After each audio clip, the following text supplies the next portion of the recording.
My name is Tamara DeRitter. I'm the chair of the Rose City Park Neighborhood Association, and I'm the co-chair of the Land Use and Transportation Committee.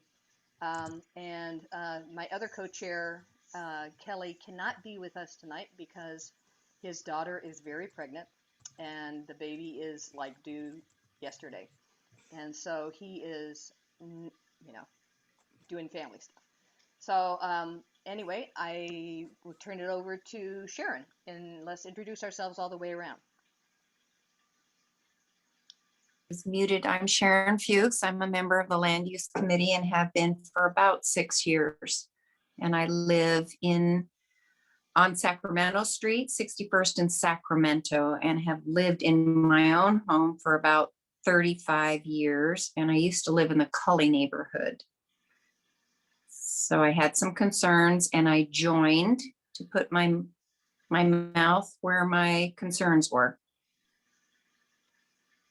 Okay, Zachary, you want to introduce yourself? Yeah, I'm Zachary Metler. I just moved into the neighborhood a couple months ago. I'm over on the west side. I'm a graduate student in the Urban and Regional Planning program. And kind of like the bulk of my recent work has actually been out in Beaverton in the Old Town neighborhood, working with their downtown association. So I was really interested in some of the topics I saw on this agenda, and I just wanted to maybe become a part of the association.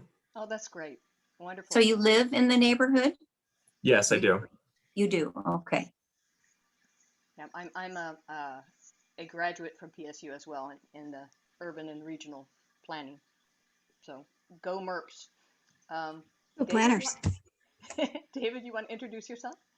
Sure. I'm Dave Hecox. I live on 61st next to Thompson, so close to you, Sharon. Yeah.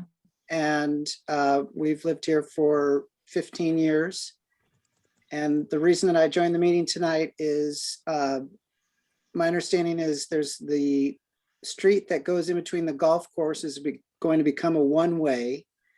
And so I'm concerned about 61st having a lot more traffic, and was curious to see if we could talk about if that had been addressed at all. Great. Let's cover that with the agenda.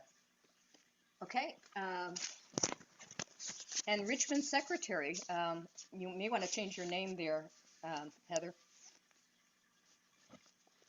No wonder my photo wasn't coming up. I must be logged in on a different account. This is Heather Flint Chatto. She is one of our speakers for tonight, and she hasn't updated her name, so she's also the Richmond Secretary, apparently. I'm the land use chair, actually. Okay, there you go. So I will change that. Architect and a Main Street woman extraordinaire. She's got her fingers in lots of different pies going on. I'm actually an urban planner, but I'm married to an architect. So you get me, you get my architect too. Excellent. Anything else to add? I'm also an environmental designer, and I have a small sustainability and environmental planning firm, environmental design firm called Forage Design and Planning. Really look at how you can use the resources you have for the greatest sustainability and the least impact. And so I've been doing that about 20 years. I'm older than I look, and I'm happy to be here tonight to tell you about all of our community-led planning work of the last 7 years to create Main Street guidelines, and how you might be able to take advantage of all the work we've done to help your neighborhood with some of the tools that we've created, and how you might be able to use that to be better prepared for upcoming testimony on a major 30-year overhaul of our citywide design standards and guidelines that very few people know about. That's coming up next month on May 12th at City Council. Yes. It's a big one, and this is a really great opportunity for you guys to, have some leadership opportunities in your own neighborhood to, guide your future. Excellent. Zachary, are you a member? Yeah, are you a neighbor?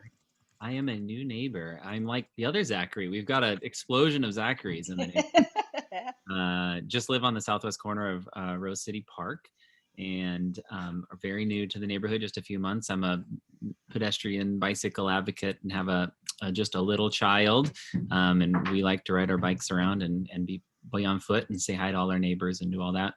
And I'm a former school administrator who is just taking some time off while I've got a little one. So I'm joining because I'm interested in transportation, but I'm really interested in people, finding ways to connect safely on the streets and sidewalks.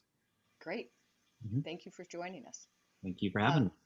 And do we have Zoe in here? I don't see a face, but Zoe. There Hello. she is. Okay. I thought that the backlight was going to be worse than it is. So I was like, I'll just leave my camera off. But hello, I'm Zoe. I'm a board member and I'm also on the Land Use and Transportation Committee. And I'm actually moving right now to the basement. So I'm in my living room right now. Okay, you've got a very well lit basement if you're in the basement. Nice job. Okay, so we have 3 voting members right now. Let's see. I would say that's probably a quorum for us, What do you think, Sharon?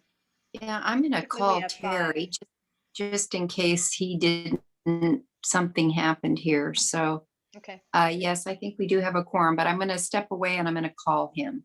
thank you. Okay? I appreciate All it. And right. Tamara, I think you missed me on the introduction. I'm working on the introduction. Oh, okay. Jenny, you're next.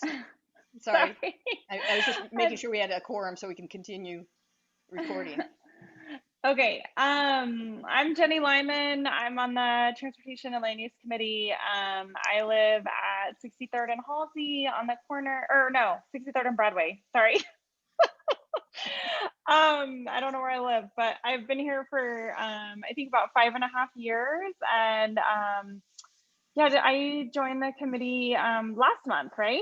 Yes, you Was did. that last month? I hope you're around or you're I'm just super interested in transportation, and what motivated me to join was the public notices that PBOT started sending out about the 72nd Avenue project. And I mean, my primary motivation is my car was smashed while parked in front of my house, and it's happened to now 3 cars as of 2 weeks ago. 3 cars at my intersection have been totaled while parked in front of our homes. So, I've been kind of like a screaming voice at the city trying to work on traffic calming, and have gotten nowhere. So that was kind of my motivation to join, was trying to get on with a group that might have a little bit of a louder voice for traffic calming. And then totally inspired by that 72nd Avenue project. So Yeah. I just wanted to see what it was like to be a part of the group. Oh yeah. Where do you Everybody's live, welcome. Jenny? Where do you live, Jenny? I live at the corner of 63rd and Broadway. 63rd. Okay, just over there, very close. Yeah, pretty close Okay. to Terry, actually. Yeah, Yeah. I live at the corner of 52nd and That Broadway. Broadway's a, so just down the street from you. yeah. Broadway's a got- fast street. Yeah, Shell. that's a problem. It is a problem. Shell?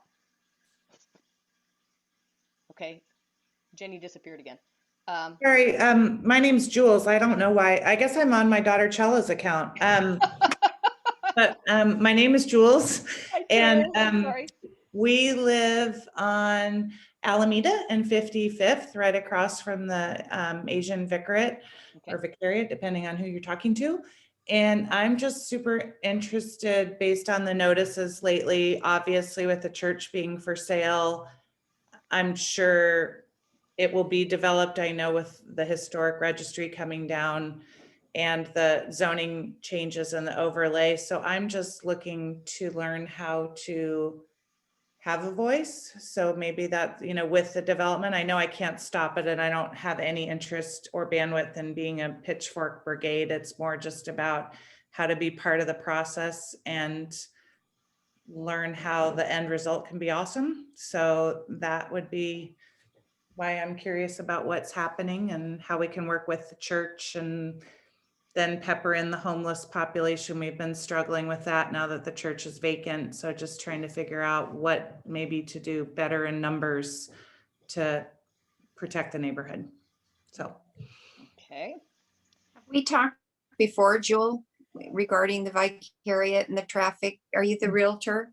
Yes. That's- Several years ago. Yes, you and I communicated and we tried to work Yep, with the issues with that. Okay, Yep. good. Glad you're back. I'm still here, not going anywhere. I I thought know, about but- it for a minute, but we're not going. Back in front of us, So that's good. Thank you. Yeah. Okay, and then we have ZDE Wees. I'm not sure who this is. Who is this last person that's, Hello, sorry about that. I was clicking in the wrong spot there. Yeah, my name is Zach DeWeese. another Zach? Another Zach, 3. I think we're all like in the same age class too. Oh my God. I might be a little bit older, but at any rate, yeah. So I live on the corner of 54th and Alameda, and I'm kind of have the same interest that the previous lady has. We're just kind of following what's going on with the Vicariate, and yeah, that's my interest in attending tonight. Yeah, Shell, who's actually Jules. I think. Jules, okay. Right. Okay. All right. I haven't seen anyone else coming in. Did you get a hold of Terry? I just left a message. Okay, good. Excellent.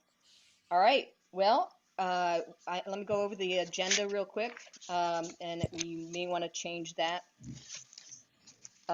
We have the welcome and introductions. We have the minutes from the last meeting, which was the 18th of March. New business, we have Main Street design guidelines with Heather Flint Cato speaking. She's going to also cover DOZA, which is the Main Street possibility that's going to the City Council in May. Then we are talking about Senate Bill 548, which is regarding adding partitioning to be allowed in large lot areas, such as even our neighborhood is considered larger lot. Then we have Slow Streets being presented by Scott Cohen. Our Lady of Louvain is going to be one of the updates. Noise at the Ambassador Lounge. I'm not sure if we're going to have much information from that. Construction projects, and let's add 72nd Bikeway. And I think the 64th in Sacramento, what happened there might be an issue. The thing on the Vicariate, Kelly was going to follow up on that and he's not here. Yeah, I printed out something that he sent by email. So. And Terry just emailed us and said, "What is happening? I'm waiting for the Zoom host to start the meeting. Should I have him close it and restart?" Yeah, he must be at the wrong Zoom. Did he? You know? Oh, he's got the no link for April 15th Zoom meeting. Kelly sent out. All right. Kelly. I'll just keep emailing him. Well, tell him, give him this link, because Kelly may have sent out another link, and this is actually on my personal account, this Zoom. Oh. Because okay. I still don't have access to the Rose City Park Zoom. Everybody else has been running it for me.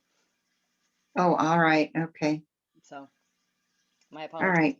So, is there anything else to add to the agenda or change from the agenda?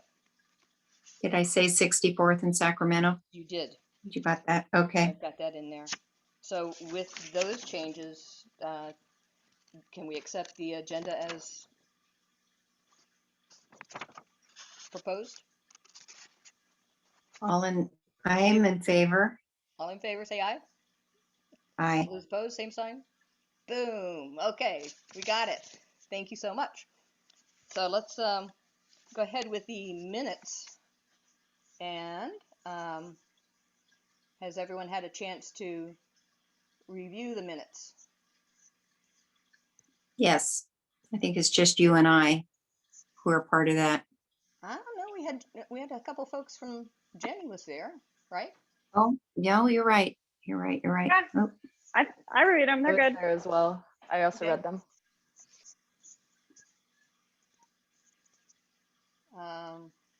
We did talk about 72nd, I did reach out to Winston Sandino, and I have not received anything for more traffic. He said he had done traffic studies and he was going to send us information about that. Have not received anything. And I did also let him know that there's a high volume of students that use that roadway to get to and from the schools. Okay. Um, And the comments are the comments. Yeah, and we did go ahead with the city council. The board went ahead and approved the air quality monitors that we had talked about. What? Perhaps one addition back on 72nd was that I had asked if the comments could be segregated by where people live. I want to know if they're outside the area or they're truly concerned neighbors. Okay.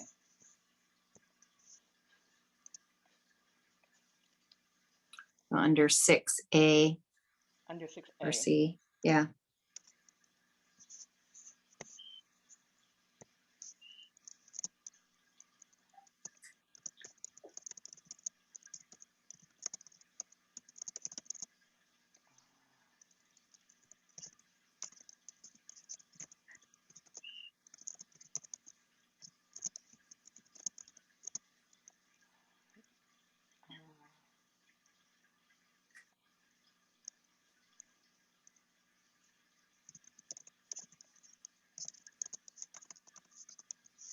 My brain is fried.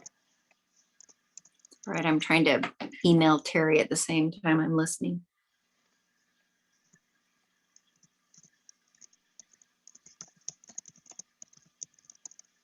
Okay. Yes.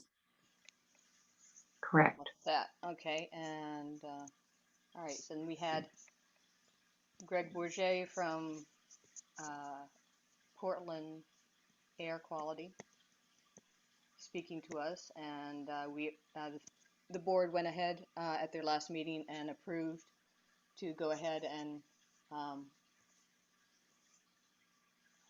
am screen sharing. Okay, yes, I am screen sharing.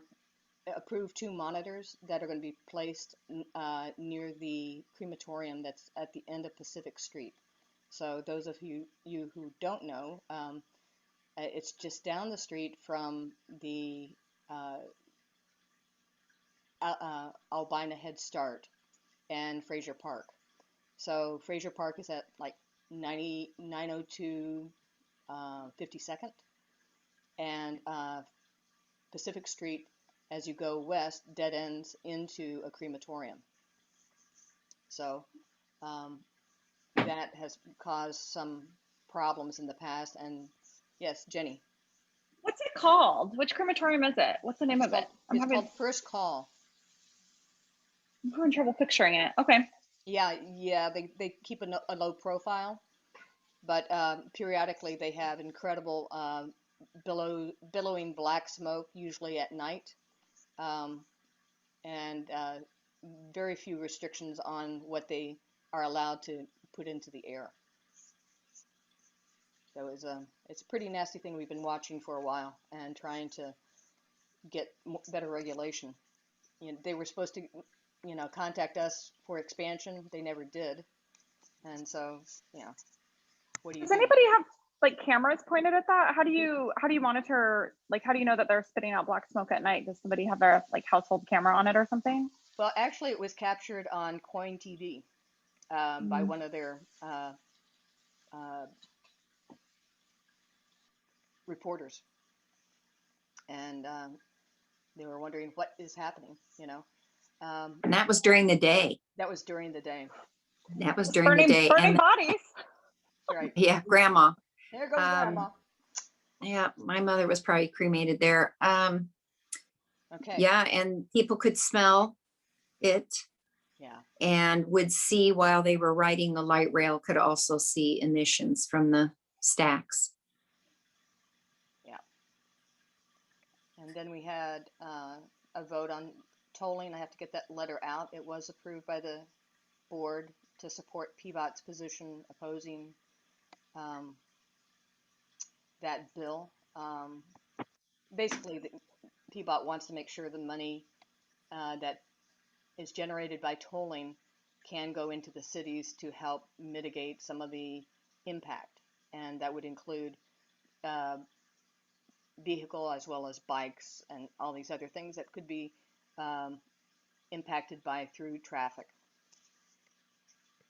So the board did support that.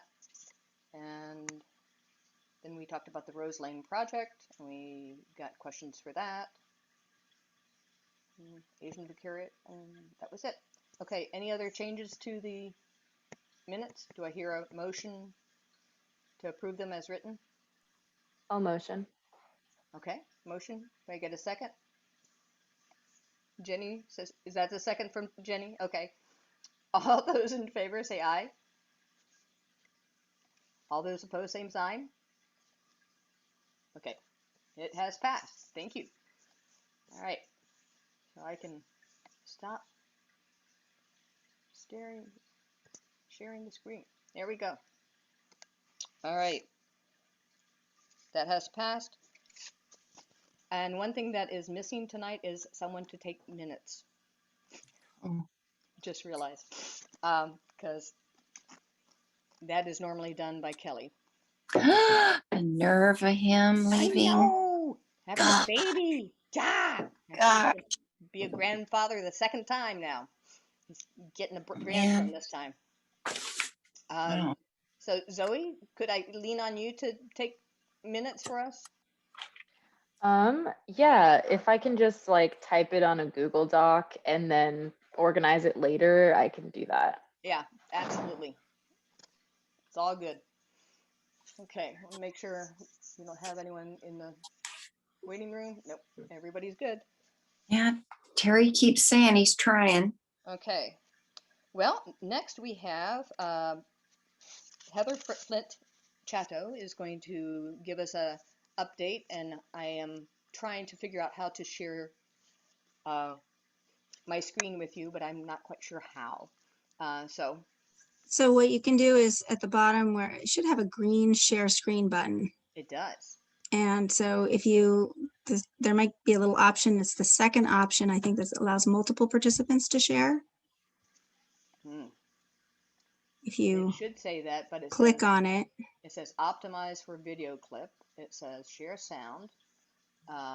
Maybe under advanced. No. Under files.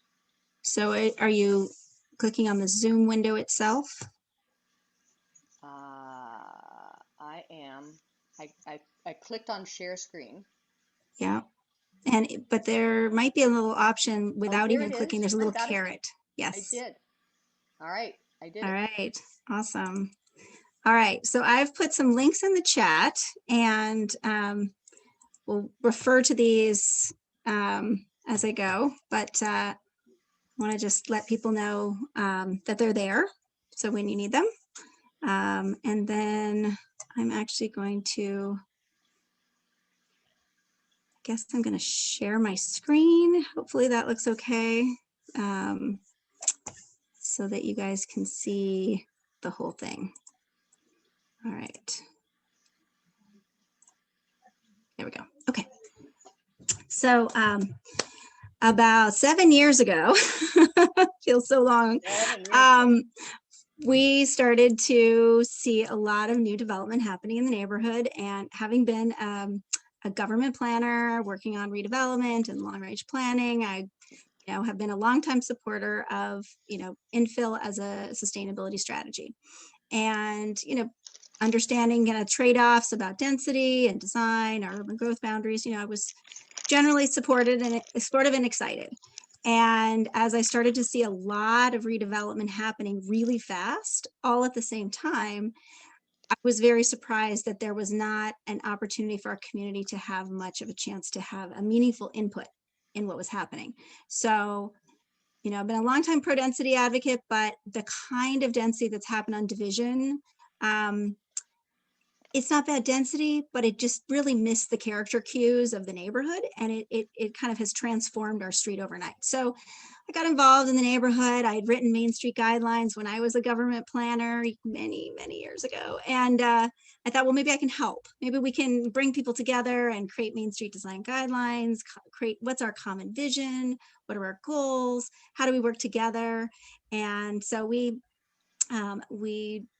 created Main Street design guidelines for division. And then more and more communities started adopting them and wanting our help. And, you know, long story short, we started advocating on policy. There were many different things started happening. And then in 2019, when more and more communities started adopting our Main Street guidelines after Woodstock and Hawthorne and Selwood had adopted them, we scaled up to a citywide effort. So we started as the Division Design Initiative, and now we're the Portland Main Street Design Initiative, aka PDX Main Streets. And we really work to raise design literacy and ensure that communities have the tools that they need to be able to navigate growth and change in more positive and proactive ways. So we really feel like design is the difference in making good density. So, and when I say design, I just want to clarify, I am not talking about style.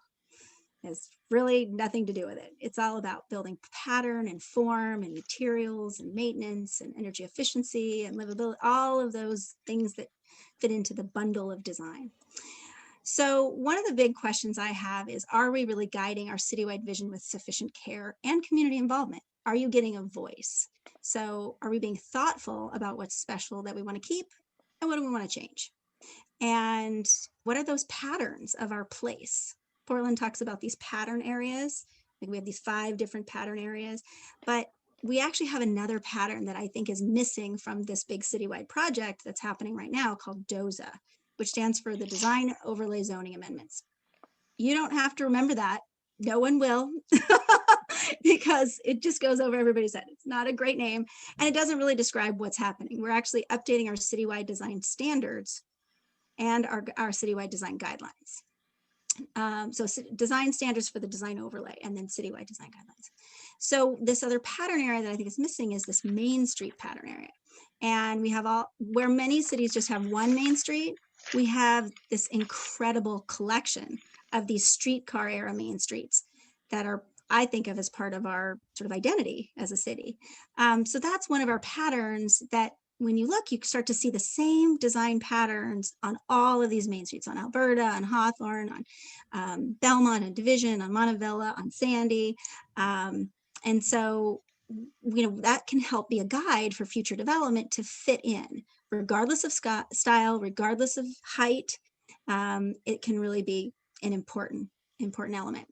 And so, you know, in terms of being able to shape the redevelopment of our neighborhoods and have a voice, one of the avenues is policy making, and the other is, you know, kind of taking it in your own hands and creating your own tools. What are your own, you know, what's your own vision? What are your design priorities? What are your special buildings? You know, how can that be a guide, you know, to what's your foundational context and what's your desired future character? Not just what's here now, but what would you like to be in 100 years? What would you like to be in the next 5 years? Because division is completely different in 5 years, almost unrecognizable in some places. And so we want to make sure that we have the opportunity to evolve, but not sort of erase and replace. So, and we also want to make sure that we're not demolishing buildings, which is very unsustainable. Fill in the gaps, build above, but demolition is not sustainable. So we've created these Main Street guidelines. I started this project and collaborated with across 4 different neighborhood association boundaries, Business Association, Sustainable Southeast, and Southeast Uplift. We got a tiny grant, and then we partnered with PSU. We did design studios and walking tours. We did art installations. We did everything I can think of, and then some, to engage our community over 5 years of public engagement. And then we wrote an RFP, and we hired Pro Bono consultants, a former consultant who was a planning commissioner. And we really tried to do as much community-based planning as we could and make sure people had a voice. So part of that is the raising design literacy, you know, creating other ways to talk about design and development, because density is a really terrible description. It looks like many different things to different people. And there's good density and not so good density. And it's not about height. but it's about, are we creating quality buildings? Are we, is there equity embedded in that and affordability? And design can be the critical ingredient. So, you can see some of these patterns of place that we talk about, and we'll talk more about that. But really, we try to connect a lot of different groups of people, reach out and talk about what are, developer goals, what are resident goals, property owners, how can architects and designers help us? How do we factor in, key issues around affordability and sustainability? What are the real estate agencies helping or not helping? And tried to work really closely with city staff as we could. So we've created all these tools. This is just a segment that are on our website, and we'd love to get a grant. We've tried to, sort of raise a little bit of money, but this has all been bootstrapped. We've done it all pro bono, with the exception of a tiny grant, tiny little bit of low bono work we did to create a supplement to our guidelines for Selwood Moreland. And that's something we can certainly do for any neighborhood.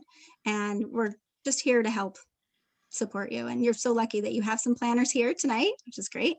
So here are just a few of the things that we have to offer in terms of sustainable tools and support services, guidelines, toolkits, workshops, policy advocacy. We give design awards, case studies, placemaking support, and then mapping of your special places. We can also take people on walking tours, which is a really fun way to engage and can be COVID safe, outdoors, but also get to kind of see things firsthand. And we think that's the best way to learn, just to get up close and look at these buildings. So these are some of the buildings we gave awards to, some of them modern for art and innovation, some of them adaptive reuse and for multifamily housing, some new buildings that were built for no additional cost above typical construction.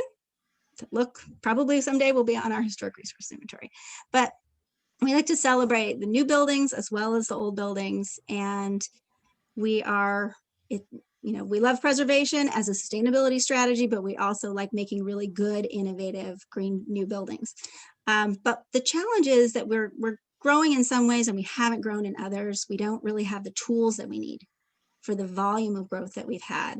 And we've had a lot of gentrification and a loss of affordability. And there's that missing piece where we're not really showing that. Very rarely are we showing the connection to those patterns, showing connections to the local character of a place, and there's a lot of impacts that are not acknowledged. And so there's a kind of a shock that people are feeling. They don't recognize their places. And there's a deep sense of loss that we're hearing from people. So this community-led planning is really important. And here we've, created Main Street guidelines adopted by, for 12 Southeast neighborhoods by 9 neighborhood and business associations. And we hear from the city that there is no pathway for community-led planning to be recognized by the city. So that means projects like Albina Vision can't be recognized. That means other projects that, communities are doing have no pathway right now. So when I mentioned this to Joanne Hardesty, she was shocked and did not think that was okay. So I think there's an opportunity. The way I kind of look at things is when people say you can't do it, I always say, well, how could we? So we've organized a forum. Tamara, you're on my list to invite and be there, to talk about how could we create a policy for community-led planning. You could demonstrate that you'd met sufficient best practices and you could demonstrate widespread community support. There should be a way for you to be able to be recognized and have that work, adopted somehow. Yeah. Even if you have to work with the city, to do that. Did you have a thought on that, Tamara? Just nodding in agreement. I'm agreeing 100% there. And one of the things that has happened in the past is each neighborhood having community neighborhood plans. And yes. Those used to be funded by the city, and those used to be adopted into the comprehensive plan.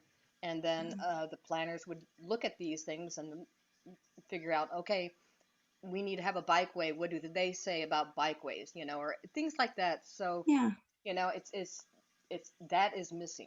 It is missing, and the city's kind of moved away from that. And we never had a Southeast area plan. So we didn't really have some of the tools in place too. Another issue is that there's limited budgets and staff available. So even if they do think something's important, they can't work on it. So that's why, we can be a help to the city. We can be an asset. And, I think that there's a lot of divisiveness around the ideas of density and growth, partly because of lack of understanding and education about the nuances of design. And that's really where the design literacy comes in. So instead of spending time asking for things that you can't have any control over, you can really direct your energy instead of saying like, well, I don't like that building. You can say, well, I'd rather have commercial on the ground floor instead of residential, and make that a really active storefront that is serving my neighborhood with neighborhood serving businesses. You know, you can actually have more control, and you can direct your energy in the best way. So that's what design guidelines can also do, is they can help you focus. So as we are growing, we like to, you know, my yoga teacher says, you know, you go down into down dog, you can like actually go further if you look back. And, you know, I think that's a good policy for planning, you know, like where have we been over the last 100 years? What is our foundational pattern of our city? And you can see what I see all over the city, and maybe you had a lot more of probably at one time in your neighborhood and has been erased through urban renewal or other things over time. But a lot of our areas still have this pattern, but we're quickly overshadowing that pattern over the last 10 years. So the last 10 years of development is almost overwhelming our foundational character as a city, which is one of our assets, which economically helps keep us a draw for tourists, so keeps us, you know, our identity as a city. And many of these places still have that character, but they're little bits that are left. And once they're gone, they're not coming back. Yeah.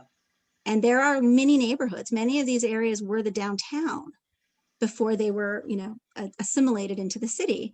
And so where most cities have one little main street, we have, you know, all of these wonderful main streets, but they're vulnerable. Most people think they're historic districts, and they're not. Very few of them are conservation districts or historic districts. And so we don't really have any guidelines, and we don't really have any care for that. And we don't have anything right now that helps us think about human scale design. And I'm not talking about small buildings. I'm talking about those elements that make a tall building feel human scale. These are all of these amazing tricks of design. I love design so much because they really can shape how you feel. And it's not about style or your preference, it's about function. So that these recessed entries are a place that you can step out of the way when someone's passing, or you can get out of the rain. And that these, you know, these raised sills right here, that's so that you can store stuff as a, you know, a business, or that you're not looking up someone's skirt if they're sitting in front of a window at a restaurant. So there's, you know, a lot of function to this. And so, you know, as we grow, you know, we're thinking about, are we place making? Are we place taking? Or are we, you know, also place keeping? So what are those things that we can do? And there's a big, you know, fear that we're losing some of our greatest assets as a city.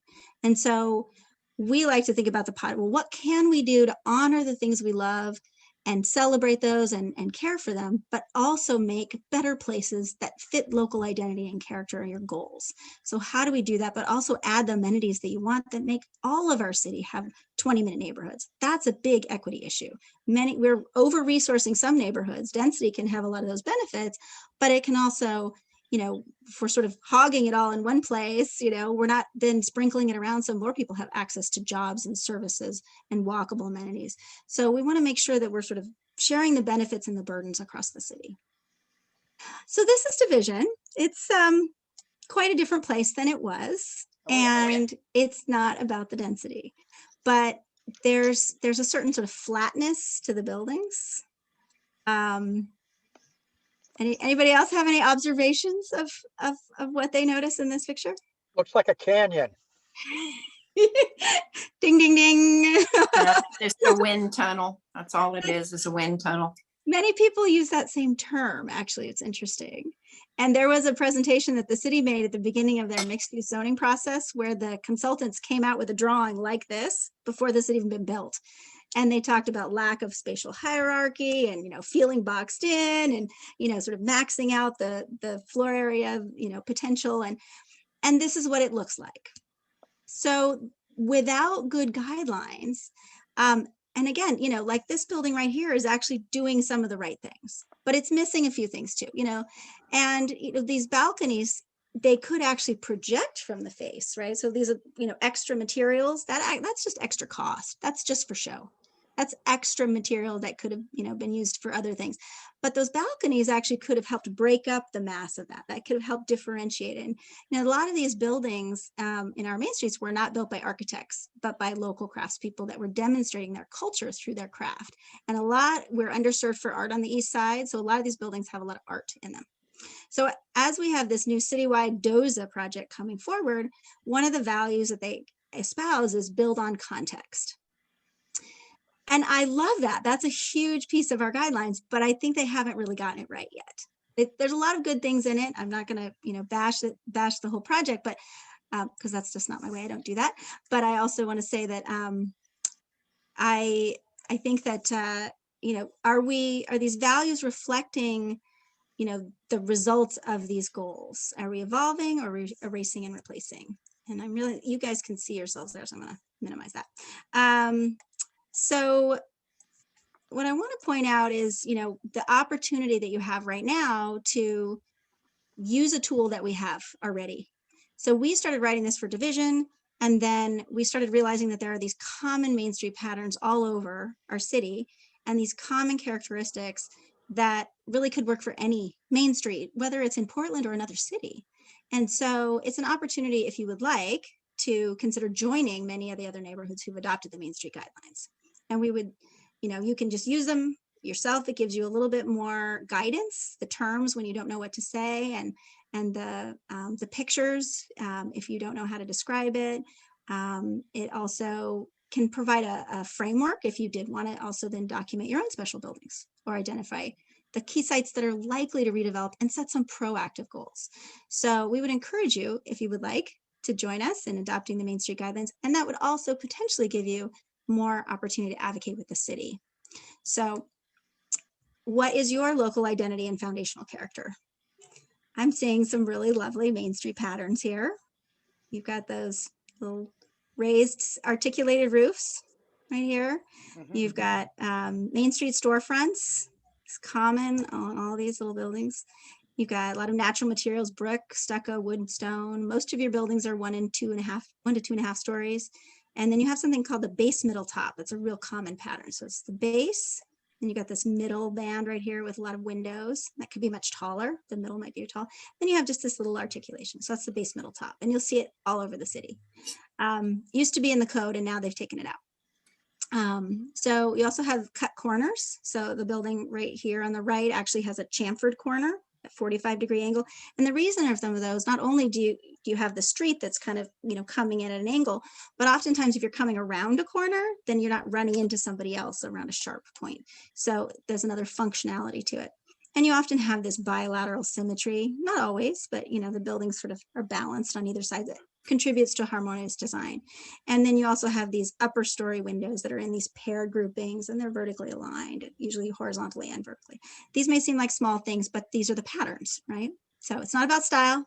Could you cross many different styles, not about scale. But many of your buildings actually maybe have good bones. This, I can't remember, this was like 2007 maybe. And then, with a little facelift, a little cleaning up, opening up. So like here are these clear story windows, these divided panes up here. Sometimes there are lots of small panes, and sometimes they're little sections, but a lot of older buildings have them covered up. And so they would let more light into the building, and they would allow for a taller first floor that would allow for like a mezzanine in the back, or storage, or a manager space. So that's a little bit what's different with what's happening now, because the buildings used to be 3 stories within 45 feet, and then they started squeezing down the first floor and squeezing in 4 stories within 45 feet, which meant you had no room to play around and kind of sculpt the building mass to better fit. So you have some good buildings, and you are lucky to, I like this building. I don't know, how do other people feel? Do other people like this building? It fits. It fits. Yeah. And what they're doing right here is contributing to cost efficiency. So what they're doing is they're stacking their floor plates right on top. They're stacking their openings. So if this building was 4 stories tall, it would still fit your neighborhood. And if they stack the floor plates, that contributes to cost efficiency. When you cantilever your building out, it uses really expensive structural steel. So a lot of the buildings you see are, yay, housing. But often that building is a very expensive building. Lots of weird wraparound materials that are just for show. We call it JFS. Like all of those things contribute to cost inefficiency. But this building has that base, the middle, and the top.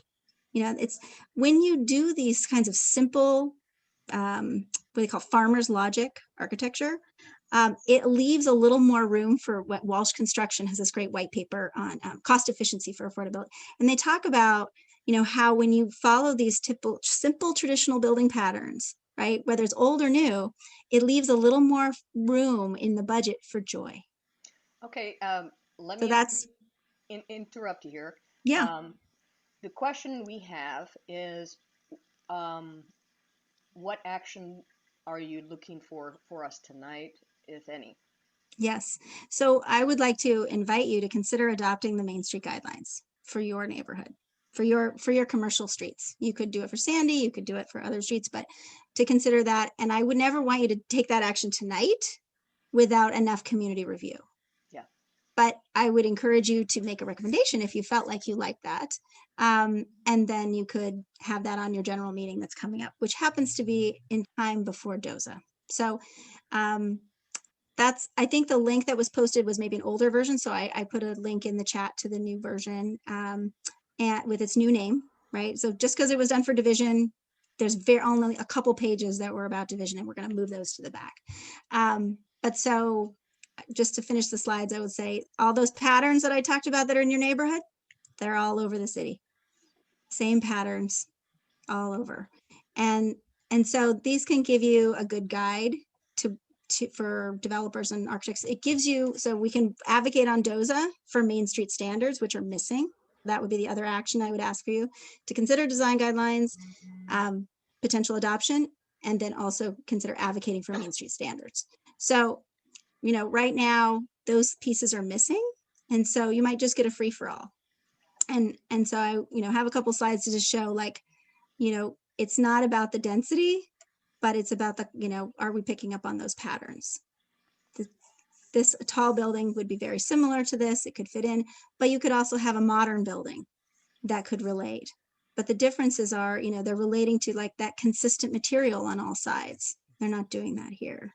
They're missing a few of the Main Street patterns that add to that. And that these can also work, just to dispel any myths. I want to say that this can work in modern buildings and in traditional buildings. This one right here relates to the Bread and Ink building that's just down the street. This one is treating its building on all, on all sides. It has the storefront, has the vertical windows that relate to the human, that kind of thing. And it has art and beauty. So we have a lot of tools. We also have a neighborhood notification and community engagement policy that I just want to flag for you. You could consider adopting at a future time when you have a little more time to think about it. But this has been really helpful. A lot of times we don't have enough information to understand what is being proposed. And we wrote this policy, and then actually some of this got integrated into the city's notification policy. But this is what we needed to understand how a building was going to fit, how it was going to relate to context. And it also gives, and we have developers and designers bring this information to know what the impacts are. And then we had people come to our meetings that would never write down a single word of notes or community comments. And so this gives us a process to document what was heard at a meeting, and then the developer or designer will follow up with a letter and send this. So this is another really cool policy you could adopt. And also just I want to say that the context elevation is key. That will help you see at a glance whether a building is relating or not, and also how you might pick up on some of those patterns. And then we also want to foster, greater design justice and more, grassroots options. So that's why I think this is a really valuable tool for you. This is a way for you to have a voice right now. And so this is the map, the vintage building study that I really want to call people's attention to, which mapped all of these special areas that are vulnerable. And we don't have any Main Street standards. So when you kind of overwhelm those areas with buildings that are of a very different size, a different scale, form, mass, character, it can easily overwhelm and override the identity of your place. And so if we are going to go taller and bigger and wider and different, pick up on those patterns. So that helps make those buildings fit a little better. And this study actually documented part of an area that's in your neighborhood. So this I call it the vintage building study. Their city's not so great at naming things, so they call it the low-rise commercial storefront analysis. Who would really care about that, right? Oh, Who that cares about low-rise commercial rolls store, off the tongue. Yeah. right? But vintage building study, that really tells you what it is, right? So there's actually some really great information in here, and it documents, here we go, here's your core area that the city has decided was kind of important, but then they excluded you. They decided it wasn't important enough. So they were originally looking at maybe downzoning these areas, and then they decided not to do that. And then they pretty much just said, well, maybe we'll have Main Street standards, maybe something will happen with historic preservation. And then they pretty much did nothing. So that's in the future work section of the DOZA project. But all they've come up with is we're going to make character statements. I can tell you that's not going to get you anything. No, it won't. It won't. And so I would encourage you to advocate on DOZA for the vintage building study to be used as the basis for where initially, at a minimum, Main Street standards should happen. And to make sure that your neighborhood gets included. And the other piece I want to mention about this study is that the study was good, but it was incomplete because it was done for the mixed use zoning, which was going to scale up, building heights. It only looked at core areas that had buildings that were 2-story, 1 and 2 stories. So if you have any that are 3-story, it didn't capture it. And if you have any blocks that have partial special character, it didn't count it. So it only included blocks that had consistent special character. Oh, interesting. So it needs an extra step, but it's a really great study and it's got some good advocacy. So this is one of the pieces where it shows what percentage of streetcar era storefront buildings you have. So another piece I just want to encourage people to advocate on is that the city previously, so we like to go forward and not go back, but the mixed use zoning process was really important. And they originally looked at having buildings that were 3 stories on these corridors with bonus up to 4. Now we're like at 5 bonus or 4 bonusing up to 5, or even 5 bonusing up to 6 in some cases. So one of the things that they were looking at for bonuses was actually allowing people to bonus up taller if they had affordable housing or plazas or green roofs or other things, affordable retail and green certifications, things like that. But at the time they did the study, we didn't have inclusionary affordable housing. So they realized that everybody would do all of these other like plazas was the big one. That was the big winner. They said that people would do it. So they got rid of all of the other potential bonuses, and the only one they kept was affordable housing. But they never went back after we got inclusionary affordable housing. So this bonus piece, I think, is a really important one that we should advocate for too, to bring back plazas, because we're building a lot of places for people, but we're not building the places for people to be on the street. These are the things that make density work. And so, one thing that is missing from DOZA as well is step backs. So the Planning Commission refused to talk about step backs, and step backs are a really great strategy to be able to sort of keep the density, but step it back at an upper level so that it doesn't feel like that same density. So it can be a 4-story building, but it only feels like a 3-story building. And so you could potentially bonus that back if they did a plaza. So that there's just some, innovative strategies. We're going to be coming back with the DOZA dozen. And I think I emailed Tamara about that today. So we're going to be coming back with our sort of top 12 Main Street standards. But I also really would like to encourage you to join all of these other neighborhoods that have already adopted the Main Street guidelines. And then if you wanted, you could use them right now with developers and designers. And then you could always customize them if you wanted. We could help you document your special buildings and help you identify the sites that are likely to redevelop and set some goals. Okay, so we're running way behind now. Okay, this is the last key point. All right.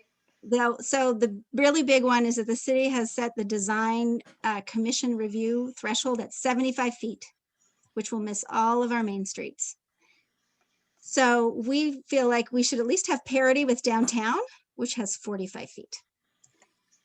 So if you're not going to have Main Street standards, you better well have some good design review. And again, these buildings are same height, but some are speaking the same language, some are not. So we would encourage you to advocate. There's information on our website at pdxmainstreets.org/DOZA. And so this is our request, that you advocate on DOZA for Main Street standards. and that you consider, especially if you wanted to make a recommendation tonight, to consider adopting the Main Street guidelines or recommending it to your board. Did you send us this PowerPoint? I can, yes. Cool. I'll DM you my email. Sure. I can Can send I it to ask Tamara a- and she can send it out to people if you'd like, if that'd be easier. Yes, One Terry? quick comment Yeah. and one quick question. A comment. Have you seen the People Speak 1993? It was basically transportation, but there was a Main Street piece in there, something that was put together for the city from the revolution or the transportation thing at Benson High School. I worked on that. That's the reason I know about it. It's called The People Speak, and I believe it was 1993. And it was just a group of the comments, trying to group the comments together. Anyway, the question I have is, how does the transportation piece relate into these main streets? And the reason I'm asking that is the building that you liked and the building that I said fits, the new building, it has tuck under parking in the rear of it. Mhm. I mean, and it works. But what we get from PBOT with transportation is a done deal, and we've contacted you so they can check the box. Yeah. And Well, we've kind of stayed away from parking. It's a particularly, Hot tricky topic. wicket in our neighborhood. But we do have some guidance that we would like to encourage more transportation demand management programs. If you're going to reduce the parking, then make sure you're giving bus passes. Make sure that you actually have a strategy in place. And let's not just pretend that there are going to be impacts, because we need delivery parking and we also need, accessible parking. So, there's a few things that we need to be thinking about, but we've really kind of, we think there's some other tools for parking and transportation a little bit. So we haven't made that a primary focus in this one. those of us that are older, we use our cars. Yeah, I have a Well, kiddo. I understand, but tricky. it's like there's I think it's good that there is a Main Street facade and then maybe parking around the side or the back. I totally agree. That's why I said about the tuck under Yeah. behind the And building. conjunctive use parking is a great strategy where you're, next to an office that's, using that parking during the day, and then, people can be using it at night. All this parking downtown that is underused, completely empty at night, so we So used at to this point, I have need a to go ahead feasibility and study for that. interrupt. Yes, And I'm done. because we were way over time.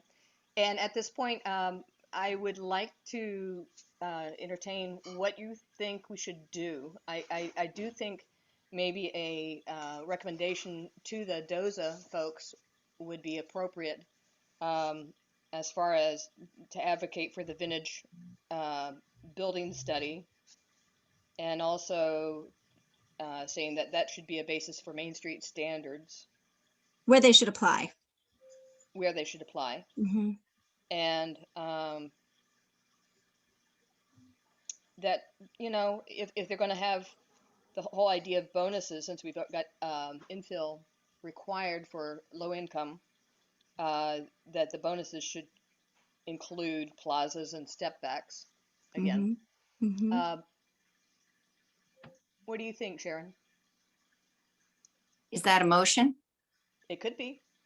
I'd like That's to a- give you a couple tweaks if I might make suggestions, but Go ahead.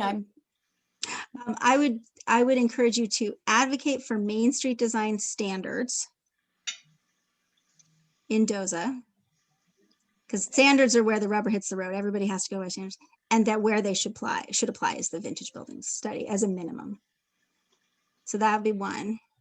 And I liked your other piece. So step backs would be part of it, but yeah, the bonuses could be, if you're going to bonus up, you probably should go through design review. You're asking for more, and you're asking for more height, so that it would kick you over the typical threshold. So I would ask for that. I would advocate for that parity with downtown in terms of the design commission threshold for review. And I hope you'll consider a recommendation for your board to think about design guidelines adoption. Can I ask a really quick, hopefully a quick question? I'm new to this.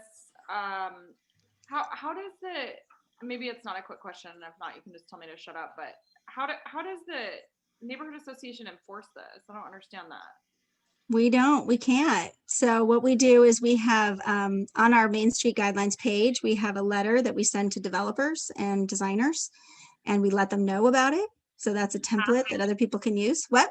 It's just like a polite ask then? It said, these are the guidelines we have. But the real issue is that the city won't tell them that all these people have adopted them. So another issue on DOZA is that the Planning Commission took something out that staff had recommended. Staff had recommended, that community guidance sources should be listed. So even that was just general, but they took that out. And so, we would like to be able to say, hey, we've adopted these guidelines. We want you to be able to tell developers and designers that we have them. So it's, this is why the standards are really important. So it gives you some potential to use them now, but you have to use them. You have to tell people about them. But there's no And enforcement. It's just a polite ask. they're voluntary. So, I mean, there's nothing scary or bad about them. You know what I mean? It's like, it's not a big deal if you adopt them, and it has to do it, but it definitely helps. What was that? Why would a developer ever do it then?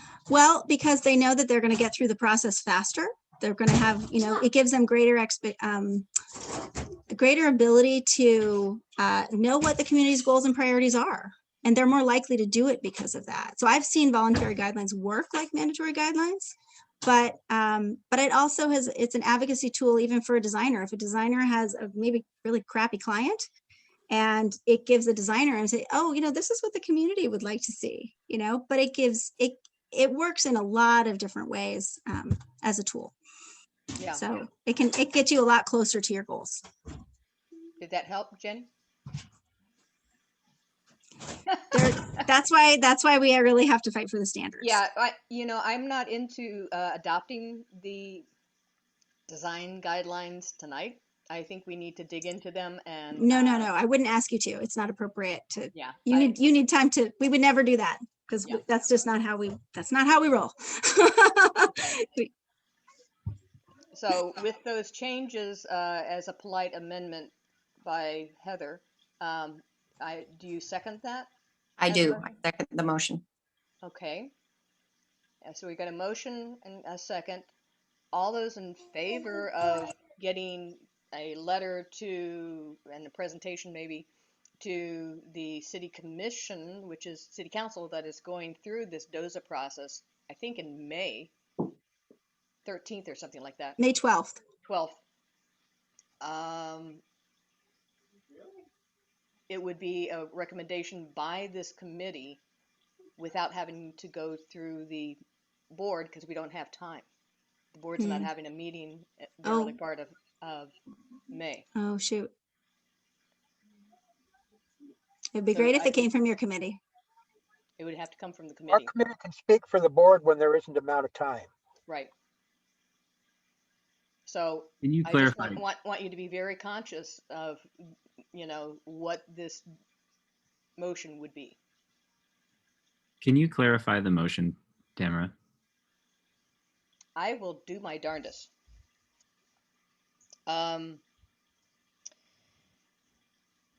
That we advocate for parity for with the downtown at a 45-foot limit for design review.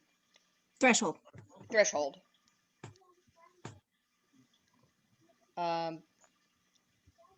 In using the vintage building study as a initial basis for applying the Main Street standards. And with that, also recommend bringing back bonuses that include plazas and step backs to the buildings.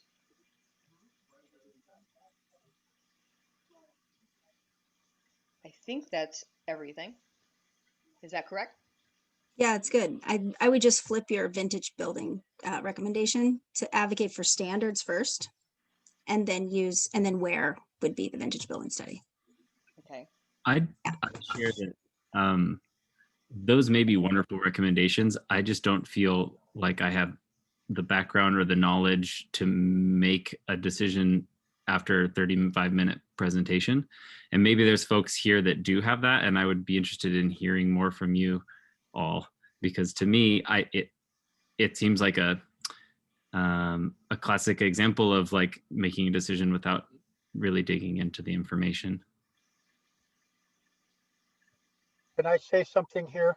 I went to a lot of the DOZA meetings, and it seems like they want to build these big monoliths in a lot of places. And I think what this whole thing is trying to do is say, look, we want new buildings in these areas to fit in, to look right. And I think that's really all we're trying to say here. I mean, there's a lot of words there, but that's what we're trying to say. And I'm sorry, I didn't get on the first part of this. I couldn't seem to get logged into the thing. But from what I saw, it makes a whole lot of sense to me, because I go back to 93 when the same thing was being said. And as a land use planner, I've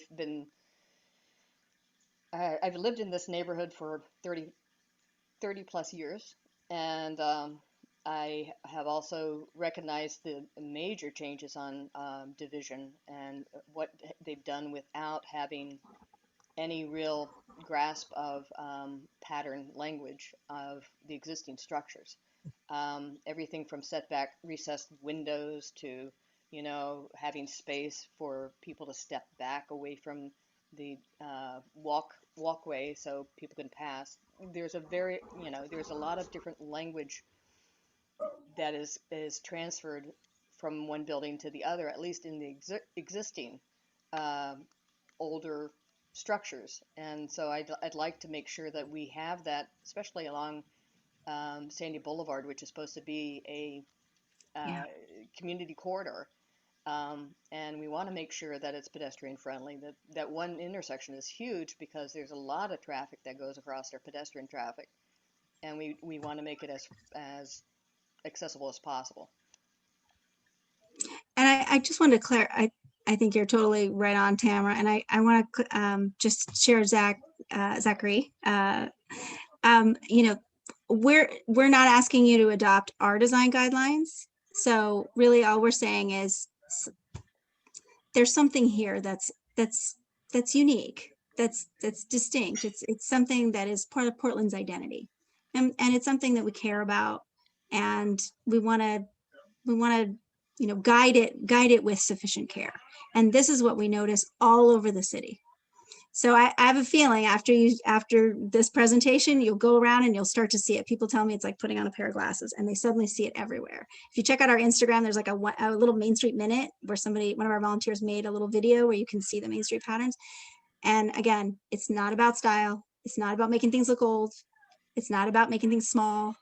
It's just about, you know, helping things. It actually is a strategy to turn people on to density, because if we do it badly, it's going to go the way we don't want it to go. So it's a way to do it better and guide the evolution of our city with, you know, in the places that do have something, and in the places that don't, how do we want to guide those areas to, you know, catalyze that too. So if nothing else, it provides us a placeholder, at least for that spot. Yeah. And right now we don't have a placeholder anywhere else in our neighborhood. I mean, we have other places like up on Fremont that we should have placeholders, but we don't, according to, at least in using this vintage building study.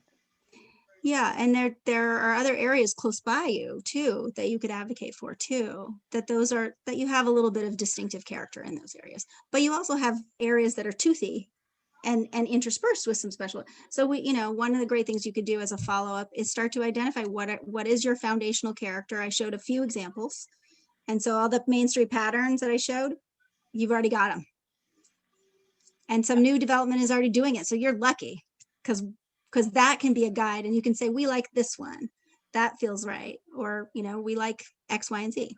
Yeah, and I'm not looking and supporting us to adopt the Main Street guidelines tonight. No. This is just an introduction, but I think at least stepping up and saying we do need to have a say in the character of the density that we're having, at least in this area, and letting them know at DOZA is timely. Yeah, So and it also really contributes to affordability when you do it poorly. We got a second. So all those in favor say aye. Aye. Aye. All those opposed, same sign. Okay. We've got the letter going, and And we'd love to come back if you'd like, and we're happy to take you on a design walk if that would be fun. And thank would you be very good. much for your Thank support. you, Heather. Yeah. Thank you very much. Yes. Absolutely. Happy to work with you on a letter. if Great that's- presentation. Oh, thank you. And yeah, Tamara, I'll follow up with you to get you the presentation. You can share it with Great. others too. Thank you. Good job. Feel free to email me if you have any questions. I love PDX Main Streets Okay. at gmail.org. Thanks. Love your Great. energy. Thank Take you. care. Thank Bye. you. Thanks, everybody. Thank you. Bye. Great to visit. Great to see you, neighbors. Okay, we are running out of time. We're past time. And we have the Senate Bill 548. I'd like to push that to after slow streets because we've already got someone here to present slow streets. Is that okay, members? Yes. Yes. Okay. All right. Push that down. And Scott, you are on. Thanks. I'll go fast despite the title of my presentation.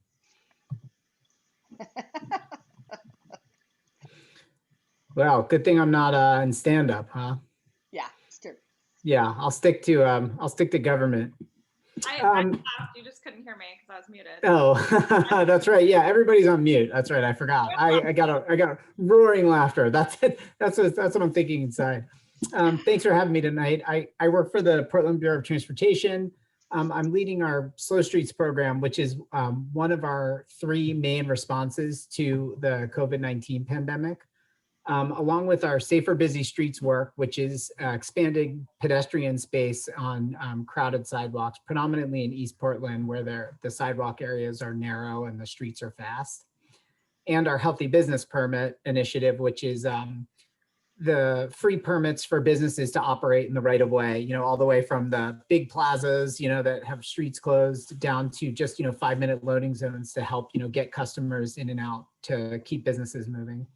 The Slow Streets program is focused on helping people get outside safely during the pandemic and have the space to do it. The main goal is to, other than that, provide that space for physical distancing, is to slow vehicles as they turn onto neighborhood greenways or other local streets, and to raise awareness, both for people driving to expect that there'll be, people biking, walking, rolling on the street, and then also for people that are looking for good places to get outside to know that the slow streets and the greenways are good places. And neighborhood greenways is just our, typical government-y term for a street where we prioritize people biking, walking, and rolling. They're Klickitat in your neighborhood, Sacramento, 53rd, Alameda. Those are all neighborhood greenways. And they're just, good, slow streets for walking, biking, and rolling. This map shows our neighborhood greenway network in green and our over 200 locations for slow street installations throughout the city in the orange dots. Oh man, this is my last presentation. This is, sorry about that. This is Arbor Lodge. Hopefully I'll be able to pull this up more focused in your neighborhood. I thought I pulled the, oh no, I see now it's the Arbor Lodge one that I have up. Give me one sec. I want to get you guys the right one because I want you to be able to see it. You can just see I've gone to quite a few neighborhood associations. This is my 5th one this week. It's the last one of the week.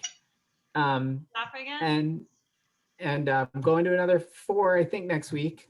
So I'm really keen on getting the word out about what we're hoping to do. So there we go. There's your neighborhood. That looks better. So we have, locations on Alameda, around 41st and at Sandy, up on Sacramento by the golf course, and down on 53rd at Halsey. And we also have one at Irving that we had removed for a little while, and then we've put back in a different kind of pattern. It was having some issues down there. And I'll get more into kind of some of the issues we've dealt with. We really wanted to focus on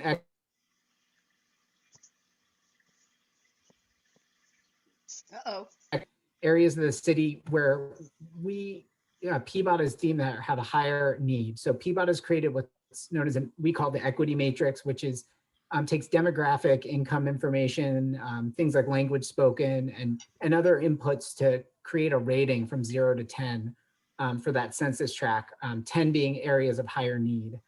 We installed about 60% of our slow street locations in areas with an equity matrix score of 7 to 10. We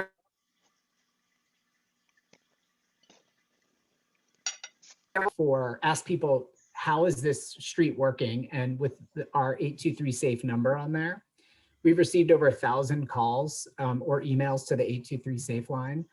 And we also did a text-based survey for people that might not want to call in. And we received almost 1,000 responses to that text-based survey. And one of the questions we asked there was, are you able to maintain safe physical distance on the street? And overwhelmingly, people said they were able to do that. So that was good to see that feedback, that we were meeting one of the. Scott, you're fading in and out. Along these slow streets. And we saw, almost 2/3 of people said, yes, they were. That's a benefit, a positive benefit that can last well beyond the pandemic, that sense of community and belonging on the street, which is something we really want to engender on our slow streets and neighborhood greenways, all of our local streets really, or all of our streets period, but especially those local streets that are in the neighborhood. People should feel like that's part of their community. And so we were really happy to see that result too. Through much of the spring and summer, we launched this program on May 7th of 2020. So we're almost at a year of having temporary traffic control devices, which is the fancy way of saying orange barrels and signs out in the road. And they looked pretty good through much of the spring and summer, even into the fall. We have a local contractor, Axiom, who sets up our Sunday Parkways program. They've been out there working their tails off to keep things looking good. But as we also had a network of volunteers that were out there with eyes on the street to kind of help keep things looking good and letting us know what was going on out there and acting as sort of neighborhood greenway ambassadors. But, as we got into winter and there's, it's darker, it's cooler, it's wetter, there's less people out on the streets, we really saw the amount of damage go up. Scott, you just muted yourself. Sorry. Things like graffiti, we saw a lot of damage like graffiti on there, which, it doesn't stop the traffic control benefit, but it doesn't engender that sense of community when you see things painted up on your street. We also saw, damage like from getting hit by vehicles that was happening more through the winter.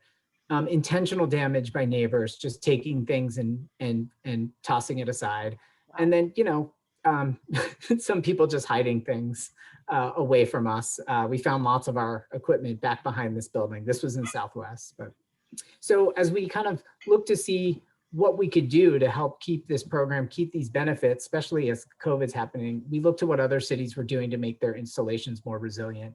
So Toronto has put these like large concrete blocks out and had them painted and mounted their signs on top.